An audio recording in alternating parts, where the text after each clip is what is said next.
cadets on the cusp of being commissioned in the United States Army. It is an honor. It is an honor to be here on this magnificent campus, whose graduates for more than 2 centuries have played a leading role in nearly every chapter of our nation's history. Before there was a military academy on the Hudson, before even the United States was the United States of America, at the height of the Revolutionary War, General George Washington considered West Point so strategically vital, he called it, and I quote, the key to the continent. Ladies and gentlemen, I would respectfully stipulate that West Point is even more important to our nation today. The 1,032 cadets gathered here are the key to whatever challenges the world has in store. The class of 2012, 4 years ago, you were among the most promising high school graduates on the planet. Your future limited only by the reach of your imagination. But in an age when no one would have blamed you for having no idea what you wanted to do with your lives, and in an era when the sacrifice required of our military had never been greater, you chose to turn your considerable talents, your strength of purpose, but even more importantly, the strength of your intellects, to serving your country and enrolling at the academy. That, for all its merits, is no one's idea of an easy ride. That choice is your class motto: for more than ourselves. For more than ourselves. Just imagine what this world would be if it adopted that same notion. You have. And because of you, because you do dedicate yourself, while thousands of colleges and universities across America are proudly celebrating graduation today and throughout the year and any time this year, only at West Point and the other outstanding service academies does the entire United States of America swell with pride at the accomplishment you're celebrating today.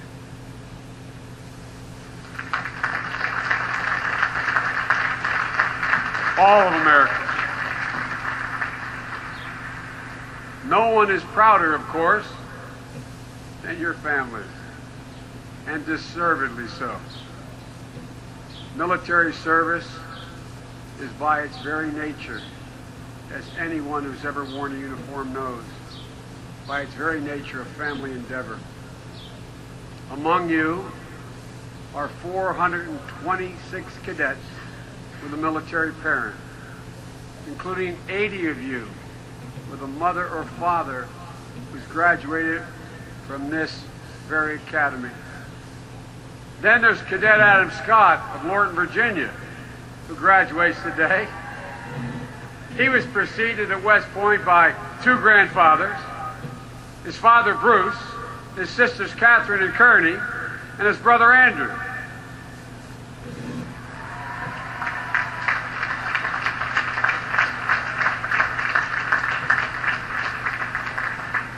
Adam, I guess Annapolis was never much of a choice for you. Same goes for Cadets Brian and Larry LaRusso. 2 lacrosse stars from Rocky Point, New York. Celebrating with us today is his brother Kevin, who graduated from West Point in '09. Another brother Nick, who graduated 5 years ago. and is watching as I speak, all the way from Bagram Air Force Base in Afghanistan. Cadets, let's give a shout out for Nick and all the other warriors in Afghanistan. They're incredible.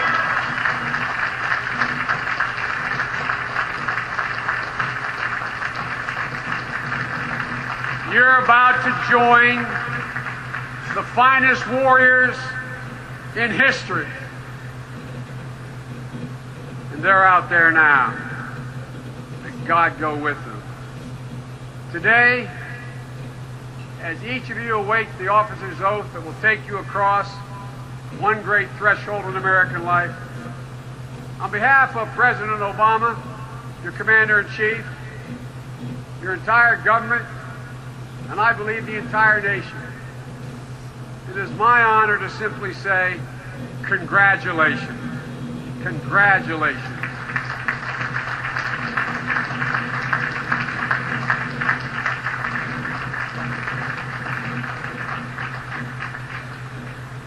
Savor the moment. You've earned this. Savor this day. To remember it the rest of your life.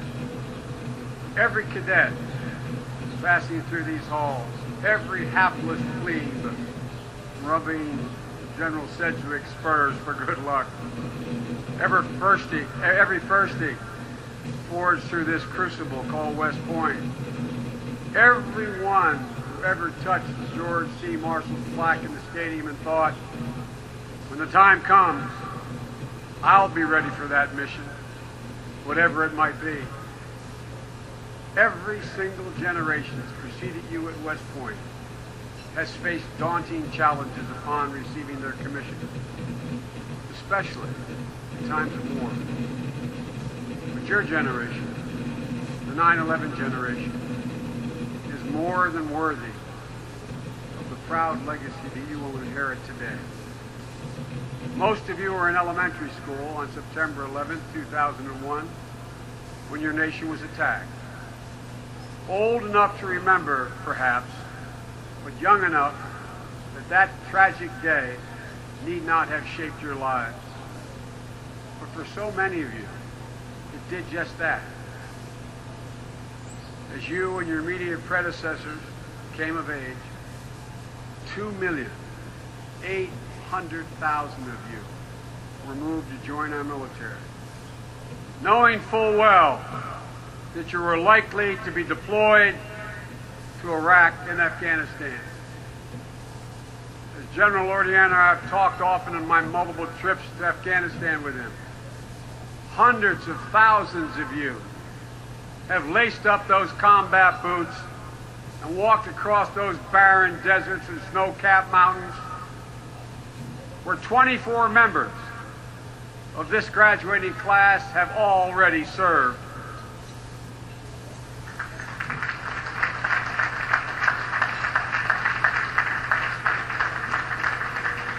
Cadet Ben Ordway served in Iraq during some of the darkest days of that war. When his first sergeant recommended he apply for West Point, he spent 2 weeks studying for the SATs at FOB Caldwell. Hopped on a round-trip flight to Baghdad to take the exam. I'd call that an unusual testing environment. Very few applicants have had to solve math problems and write essays while taking incoming mortar fire. Indeed, the challenges these wars present to young warriors are perhaps the most daunting in our nation's history, because in addition to your fighting for your country, your predecessors and you will be asked to do so much more.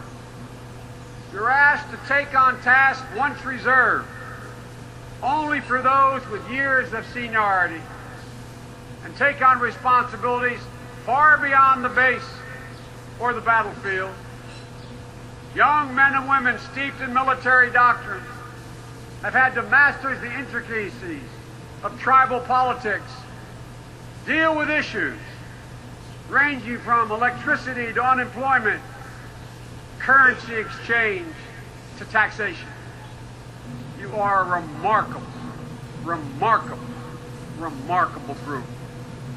It's been one of the singular honors of my life to be assigned by President Obama to oversee our policy in Iraq, to see firsthand the accomplishments of our warriors during my multiple trips in and out of Afghanistan and Iraq as both a U.S. Senator and as Vice President.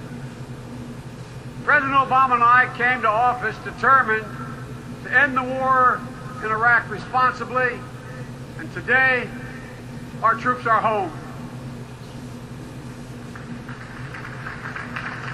Last December, after 9 long years, I had the great privilege of standing before our commanders and troops in Baghdad on the eve of their departure. As I told them that day, in the finest American tradition, having carried out your mission, you're leaving, taking nothing with you but your experience, your achievements, and the pride associated with a hard job well done. That's what America does. In Afghanistan, President Obama laid out a clear strategy. Our commanders refocused and redoubled their efforts on disrupting, dismantling, and ultimately destroying, defeating al-Qaeda, reversing the Taliban's momentum, and training the Afghan security forces to prevent extremists from gaining ground. Since then, you have taken out more than half of al-Qaeda's senior leadership. And in a mission that will go down in the annals of intelligence and special operations, some of America's most gifted security professionals tracked down Osama bin Laden after the trail had gone cold. And in one of the most incredibly daring raids, they delivered justice to the architect of a harmful ideology, a hateful ideology, with no place in the modern world, and the man responsible for the deaths of almost 3,000 innocents in our soil. They got him.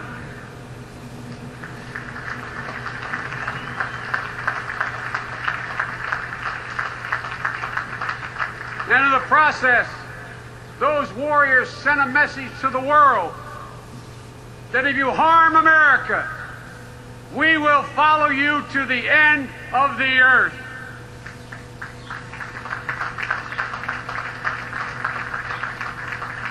And now, as you saw at NATO, the NATO conference in Chicago earlier this week, the President has formed a consensus among the 50 nations at our side on how best to responsibly end this war and bring our young men and women home.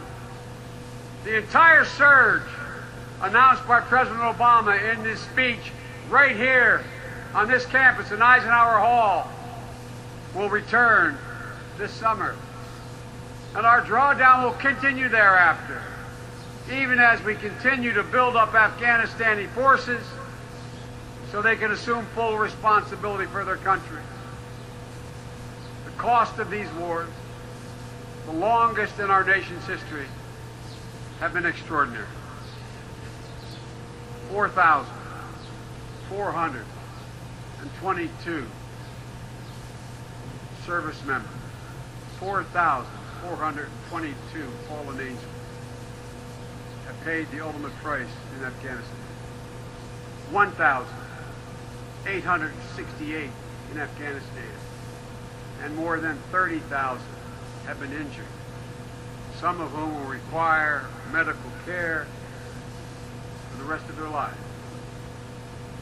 And here at this citadel of American virtue, 87 fallen angels from the West Point family, including Second Lieutenant David Rylander, who some of you knew, who was killed earlier this month in an IED attack in Afghanistan. Our hearts go out to his family. The President and I, indeed all Americans, stand in awe of his and all the what before commitment and to their sacrifice. Our country owes these heroes and their families a debt of gratitude we will never be able to fully repay. But one that we will never forget, because of institutions like this continue to stand. One that we honor today. And here at this academy and every other academy and every place where military personnel gather, we'll never forget. Remember every day.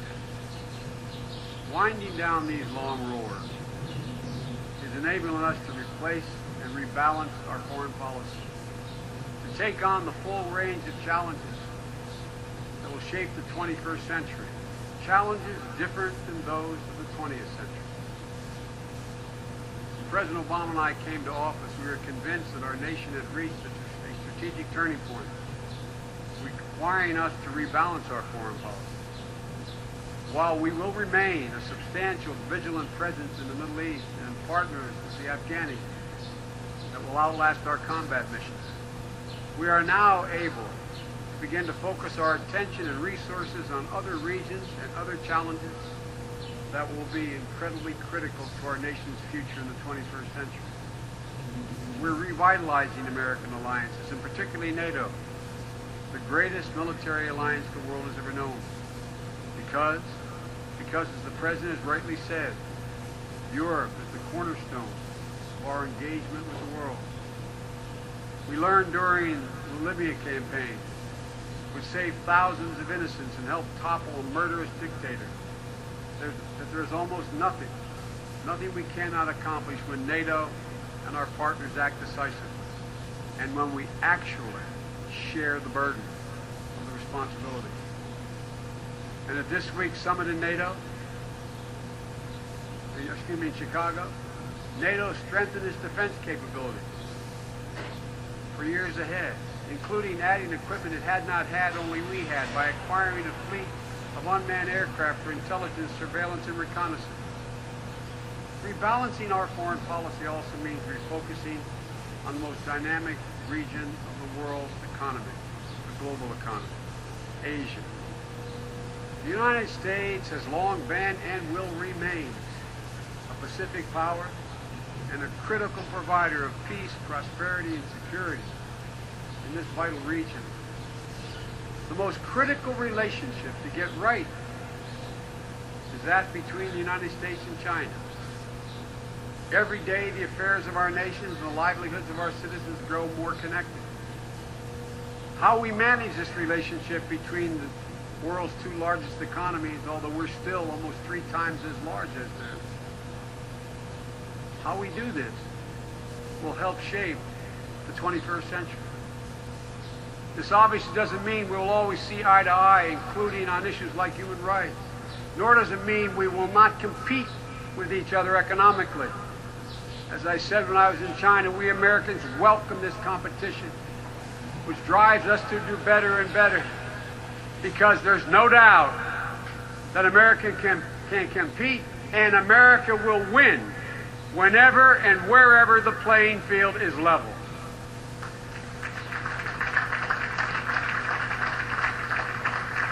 Ultimately, that's what America is focused on in the Asia Pacific. Empowering cooperative relationships, clear rules of the road, so that that region can continue its peaceful development and that our people can prosper. We've also forged stronger relationships with emerging powers like India, Russia, Brazil, Turkey, South Africa. And all these efforts are helping advance America's interests at home and around the world. Add to that we dealt with the potentially the gravest threat to mankind. We reduced our reliance on nuclear weapons and the size of our nuclear arsenals. And in the New START Treaty, we got the Russians to reduce theirs as well. We brought the world together to secure nuclear materials and prevent those materials from getting in the hands of terrorists. And we isolated countries like Iran and North Korea, whose nuclear programs threaten not only us, but world peace and stability. At the same time, we demonstrated that we don't have to choose between protecting our country and living the values we preach. We shut down secret prisons overseas and we banned torture. It was the right thing to do. It enhanced our power of persuasion around the world and the security of our soldiers stationed around the world. President Obama also knew we needed to ensure our military was postured to meet these new objectives and new challenges. And just as General George C. Marshall wanted a West Point graduate for that pivotal mission when World War II hung in the balance, President Obama determined that we needed a new defense strategy to meet the needs of this country, and he turned, as Marshall called for, turned to graduates of this great institution and other service academies. He turned to men like Chairman of the Joint Chiefs of Staff Martin Dempsey, West Point class of '76, and General Ray Odierno, Chief of Staff of the Army, class of '74. The defense strategy they crafted provided a more agile, flexible force prepared for future challenges, better able to confront the aggressor and project power, with strong partnerships to share the burden, and smart investments in cutting-edge capability. And we proposed a budget to fund that strategy. A budget that not only funds the strategy, but first and foremost keeps faith with our wounded warriors, our veterans and their families, because in America, our government has only one truly sacred obligation: prepare those we send to war and care for their families and them when they come home.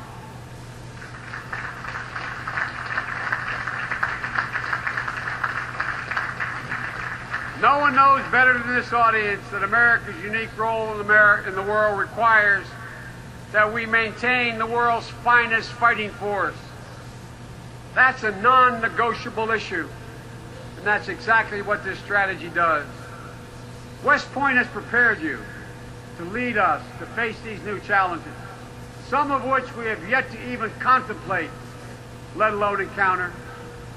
Because I said at the start, you're not only strong and committed, you're also some of our nation's sharpest minds, with the training to take today's missions: counterinsurgency, counterterrorism, training foreign armies, and the minds to adapt to tomorrow's horizon, from cyberspace to outer space.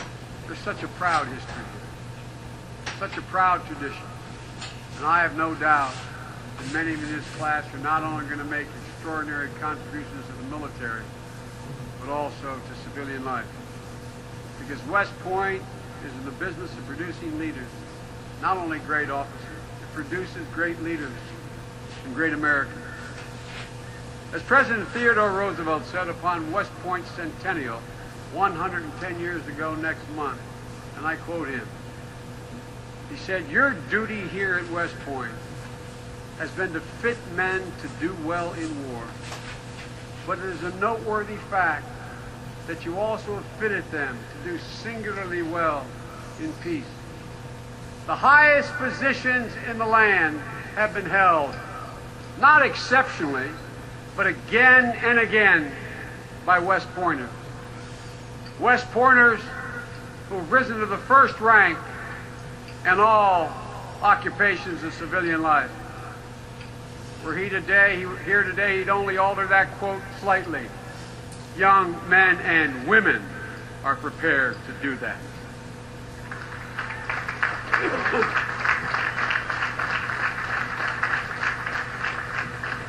The class of 2012, this is your destiny, to lead your country. You are the leaders of your generation, that 9/11 generation, which I predict will go down in history as the finest generation this nation has ever produced.